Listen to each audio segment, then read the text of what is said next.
Fearlessness comes about inside of a man or a woman when they understand that everything that happens to them takes place so that they can grow as an individual.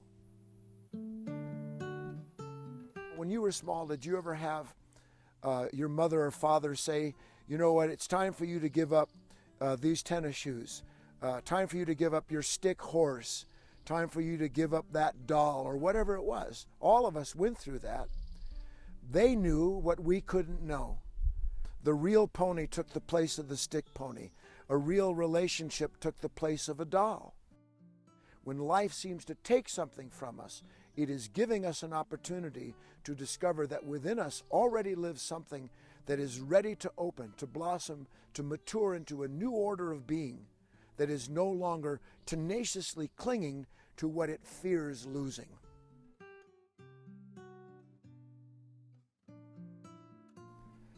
It takes courage to be free because we're so used to being afraid.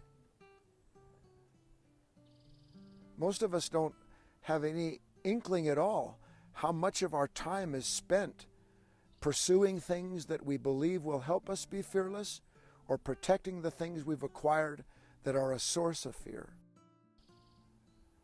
The courage to be free is required when a person realizes that what they're going to have to let go of isn't this, that, or the other thing that they base their sense of being brave on, but the very nature of themselves that is conditioned that way, that has come to be attached and dependent upon those things that produce the fear. And your fearless nature, your original nature, is space itself. It is relationship itself. It understands all things in relationship to everything else. And fear only appears as it does because it pushes out of our mind all the beautiful possibilities we have and replaces them with singularities, separate little beliefs that we have to hold on to in order to feel secure about ourselves.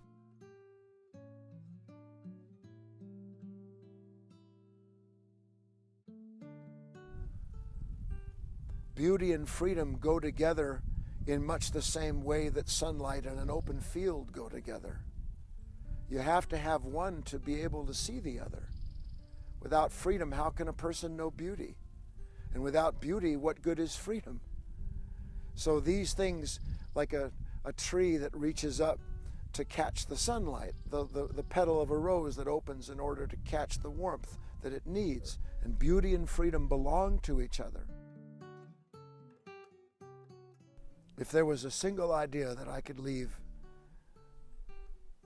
everyone that I ever meet with, it would be to understand that who you are right now listening to me is not the same person who hears me finish this sentence. And that's where freedom lives. That's where beauty exists. That's where kindness becomes possible. Because one no longer looks at life as a static quality, some content that one must cling to, but rather there's a relationship with it born of a new order of being. And the new order of being is the understanding that I am meant to change, and that part of change requires me being present to that which is acting upon me, even as I'm speaking. So when a person starts to get that idea that if you'll simply wake up, be present, put down everything that you feel is somehow or other causing a contraction in you, then the release of that contracted nature is the same as touching and being moved into a new world where a completely timeless understanding makes you fearless.